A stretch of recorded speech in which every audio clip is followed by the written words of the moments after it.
shot, Sam.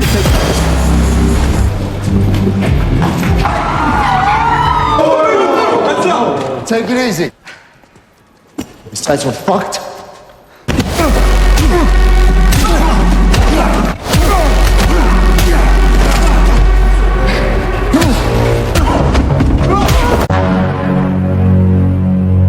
Halo barudak film dimanapun kalian berada, gimana kabar kalian hari ini? Semoga pada baik-baik aja ya. Oke, di video kali ini saya akan menceritakan sebuah alur cerita film action yang tentunya sangat amat brutal karena saya tidak mau spoiler di awal dan ditambah saya buru-buru ada jadwal main pedal bersama Davina Karambol. So jadi tanpa berlama-lama siapkan mata, telinga, kopi, nasi, rokok dan jangan lupa bala-bala teneng. Langsung aja ke alur ceritanya. You're gonna make it weird. You always have to make it weird. Di awal film kita diperlihatkan pada seorang pria bernama Sam, di mana ia merupakan sniper handal yang bekerja untuk sebuah organisasi rahasia pembunuh bayaran. Tak sendirian, Sam selalu ditemani bestinya yang bernama Ken. Ken sendiri bertugas sebagai spotter atau penanda dan kebetulan saat ini mereka sedang mendapatkan tugas untuk mengakhiri seorang pejabat korup. Oh, we got movement. You sure this sarcasm? Perlu diketahui mereka dibayar hanya untuk melakukan eksekusi tanpa tahu alasannya dan kenapa target mereka harus mati. Hal ini terkadang menjadi dilema untuk Sam yang semakin lama merasa tidak enak hati dan dihantui rasa bersalah. Tapi karena masih butuh cuan untuk membayar tagihan paylater bulan depan, ia dan Ken pun tetap melakukan pekerjaan tersebut. How's it look? Yeah, it's him. Prick brought his own private arm. Tak lama kemudian muncullah si pejabat korup yang menjadi target mereka disusul oleh sekretaris si pejabat yang menghampirinya. Tepat saat Sam sedang melakukan bidikan, si sekretaris tak sengaja melihat kilauan cahaya dan menyadari akan keberadaan mereka sehingga... Sam, you have to take... Ya, Sam sempat salah sasaran, tapi untungnya Sam berhasil menghabisi si pejabat. Di tengah rasa bersalahnya itu, Sam dan Ken pun harus mencari cara untuk segera melarikan diri dari kepungan anak buah si pejabat yang sudah mengetahui keberadaan mereka.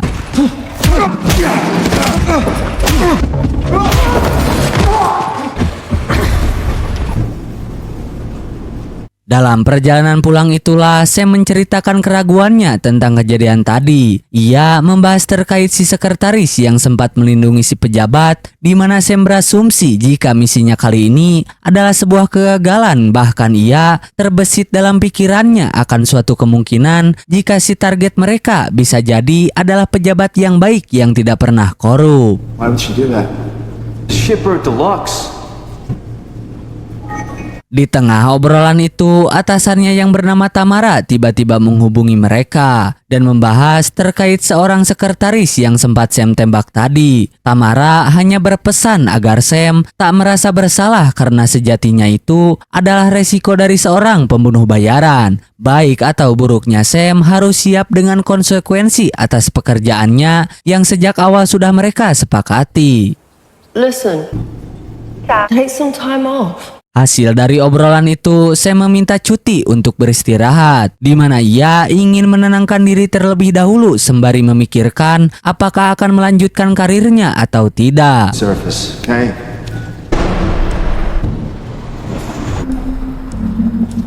Sesampainya di daratan, Sam dan Ken pun melakukan obrolan kecil sebelum pergi meninggalkan satu sama lain. Karena entah sampai kapan mereka berdua akan bertemu lagi. All done.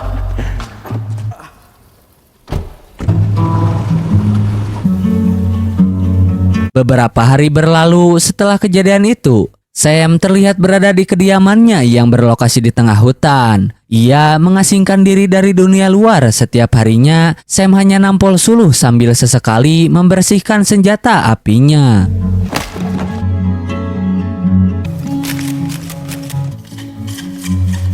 Dalam masa cutinya, Sam mencoba untuk tidak berinteraksi dengan dunia luar termasuk dari Ken, bestinya sendiri. Ia bahkan mulai memikirkan untuk menyudahi pekerjaannya dan kembali ke jalan yang benar. Secara bersamaan, Tamara menghubungi Sam untuk misi barunya yang sangat penting, sehingga sesekali bisa membahas terkait permohonan pengunduran dirinya. decided to fucking surface. Singkat cerita, Sam terlihat sudah sampai di tempat yang akan menjadi misi barunya. Di sana ternyata sudah ada Ken yang sudah sampai lebih dulu. Ketika dalam perjalanan menuju ke hotel tempat mereka menginap, Sam menceritakan terkait pengunduran dirinya yang sudah bulat dan ini adalah misi terakhir yang akan dijalaninya.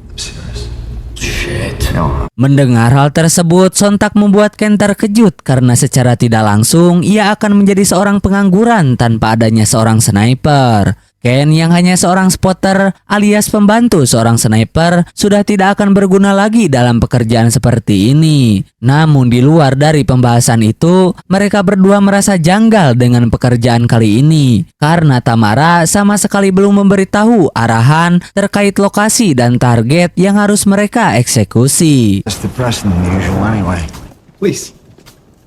Sesampainya di hotel yang sudah Tamara pesankan, mereka langsung diperiksa oleh seorang pelayan hotel dan mengantarkan mereka menuju ke kamar. Yang alangkah terkejutnya Sam dan Ken saat melihat jika kamar yang akan mereka tempati kali ini adalah kamar super duper mewah dengan fasilitas yang lengkap. He's upgraded us. Si pelayan hotel memberikan surat itulah akhirnya diketahui jika semua fasilitas yang mereka dapatkan ternyata khusus dipesankan oleh Tamara sebagai bentuk terima kasih yang diberikan atas kinerja dan dedikasi mereka selama ini. Just close the curtains, thanks. This beautiful sunset. Sebagai seorang sniper yang terbiasa melakukan pengintaian jarak jauh, Sam pun meminta si pelayan untuk menutup tirai jendelanya. Sempat menolak karena cenah akan melewatkan momen matahari terbenam, Sam yang selalu waspada pun tetap menyuruhnya untuk menutup tirai tersebut. Yeah, we'll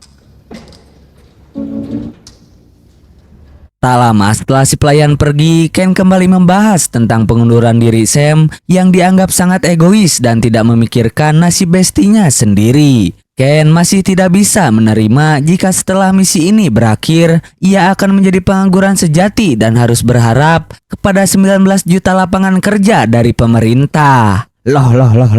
Oh, cuau. Sam mencoba menenangkan sekaligus meyakinkan Ken tentang Tamara yang mungkin masih membutuhkan jasanya. Karena meskipun Ken bertugas sebagai seorang shooter, ia masih bisa menembak dan tetap bisa melakukan pekerjaan seorang diri. stand through a scope, my own. Ken pun menjelaskan bahwa kemampuan menembaknya sangat amat buruk dan jelas hal itu membuat Tamara tidak akan memakai Ken sebagai penggantinya. Sehingga Ken tetap merasa sangat kecewa berat, tapi mau bagaimana lagi, itu sudah keputusan bestinya dan Ken tidak bisa apa-apa. A gift from management. And Yeah, do you know the word of the day?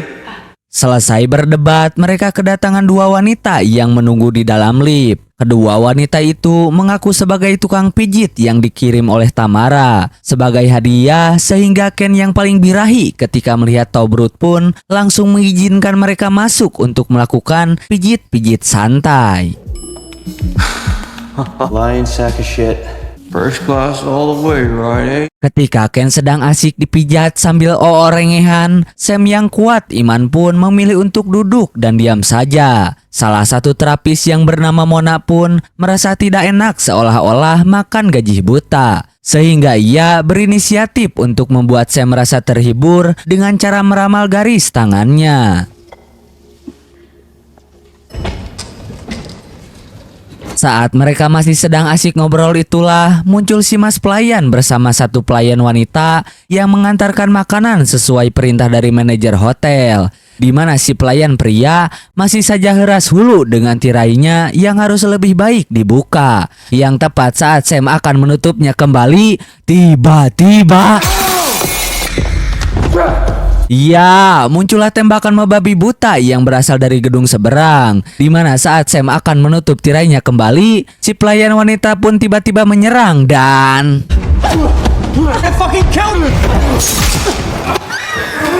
selesai dengan si pelayan wanita yang tersengaja kena tembak. Kini Sam harus berhadapan dengan si pelayan pria yang juga masih satu komplotan sehingga On, stop fooling with.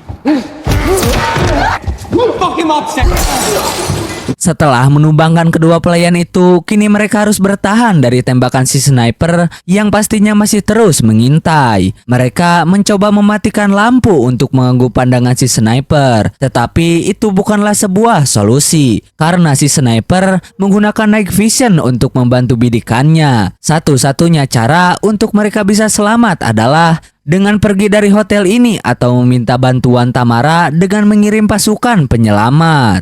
Yeah? Ready? Come on! Pants. Oh yeah, baby. I got it.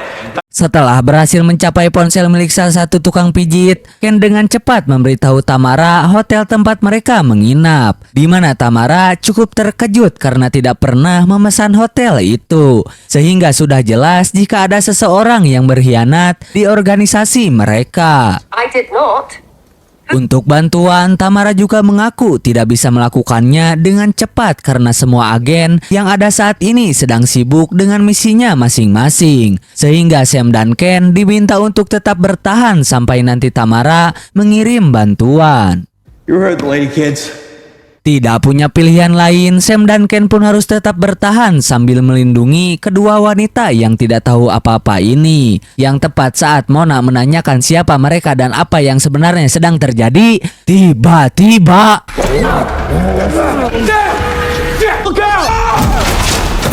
ya, si pelayan pria ternyata masih hidup dan kembali menyerang Sam. Di mana Ken yang melihat bestinya sedang kesusahan pun langsung datang membantu dan berhasil menjatuhkan si pelayan dari atas gedung.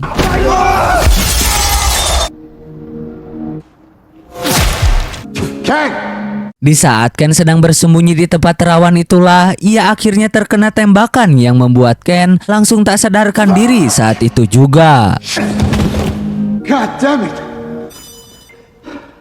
Tak lama kemudian muncullah telepon dari Tamara yang memberitahu jika tim bantuan sudah tiba di lokasi dan siap menembak si sniper. Sam diminta untuk memastikannya sendiri dengan menggunakan cermin untuk melihat apakah tim bantuan sudah selesai membunuhnya. Okay. Not yet. Setelah memastikan tim bantuan berhasil menghabisi musuh, Tamara pun memastikan jika semuanya sudah aman terkendali. Sam yang masih ragu-ragu untuk muncul di tempat terbuka pun sama dengan Mona yang juga sama-sama masih ragu. Untuk membuktikannya, Sam pun melemparkan sebuah guling dan... ya, tidak ada lagi tembakan dari si sniper, begitupun dengan Tamara yang menyuruh Sam untuk segera keluar dari pilar. Namun, disitulah Sam seketika sadar dari mana si Tamara tahu ia sembunyi di balik pilar. Yang tepat saat Sam menololkan sedikit mastakanya, tiba-tiba... Behind the pillar.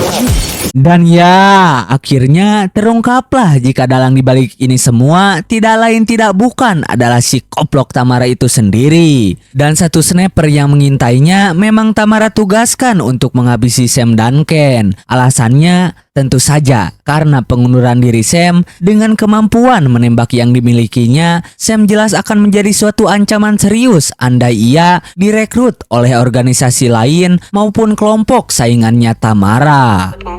One of our competitors. Sam pun sontak terkejut saat Tamara akhirnya jujur terkait kebenarannya, di mana ia menceritakan beberapa misi terakhir yang sudah pernah Sam lakukan. Salah satunya di kota Dubai. Target yang ia eksekusi saat itu ternyata adalah orang dari si Tamara itu sendiri, alias sniper yang masih satu organisasi dengan Sam. Sama seperti Sam, target tersebut juga mengajukan pengunduran diri sehingga Tamara menugaskan Sam untuk membunuh si sniper tersebut. Persis seperti saat ini Sam diburu oleh sniper penggantinya. Sorry, Sam. You don't do it your fucking self.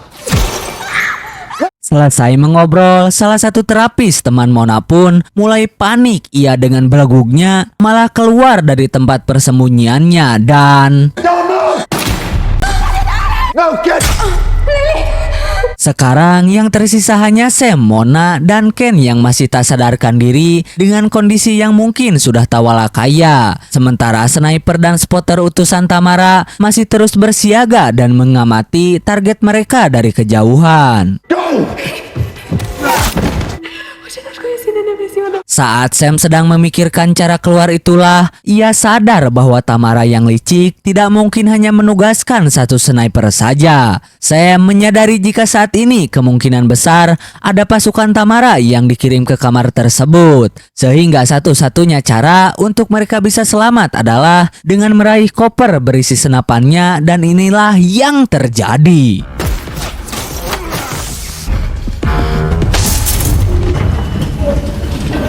Ya, tepat saat pasukan Tamara datang, Sam berhasil mendapatkan senapannya yang langsung ia rakit di balik meja tanpa memperdulikan mereka semua. Sam dengan sigap menargetkan si sniper yang berteger di gedung lain dan langsung menembaknya saat itu juga.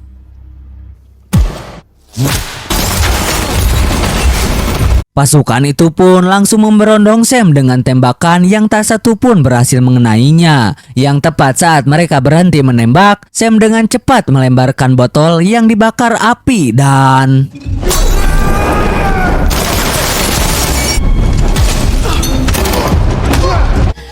Don't listen. Sempat terlibat sedikit adu jotos, satu anggota Tamara pun menyandra Mona Sitobrut. Namun bagi Sam yang digadang-gadang sebagai pembunuh bayarin paling brutal dan sniper terakurat, tak sulit untuk menghadapi situasi seperti ini. Sehingga...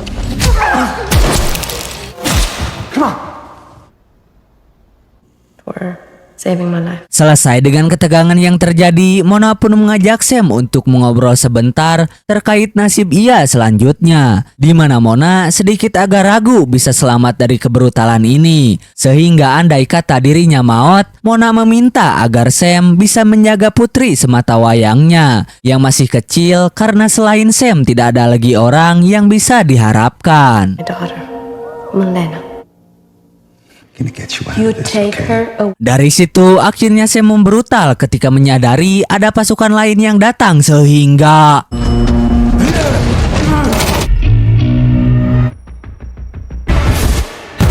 ya, Sam berhasil mengatasi pasukan kedua, di mana saat satu anggota masih hidup dan akan membunuhnya, Mona dengan cepat mengambil senjata dan berhasil menyelamatkan Sam untuk pertama kalinya.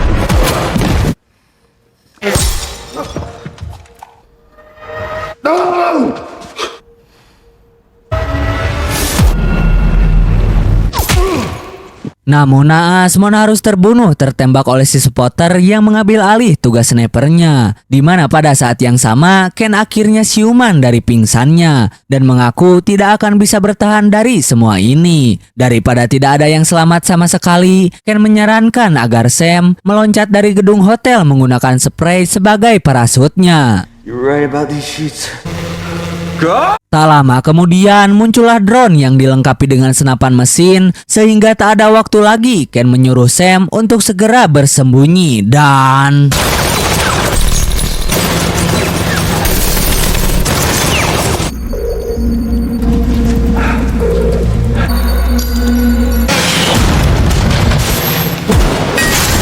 Setelah berhasil menghancurkan drone-nya, Sam pun menghampiri Ken yang ternyata sudah tidak bernyawa. Sam pun seketika emosi dan betapa kehelnya kepada si koplok Tamara yang sudah membuat kehidupannya menderita. Daripada bersedih atas kematian sahabatnya, Sam pun dengan cepat membuat parasut dari spray dan meloncat dari atas gedung hotel tersebut. Oh, shit!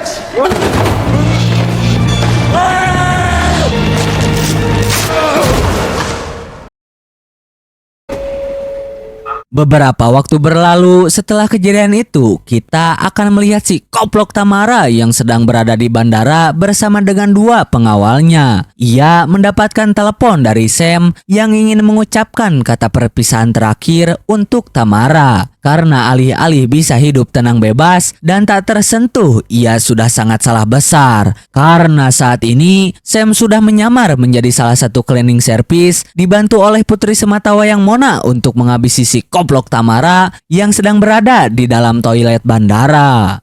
Goodbye.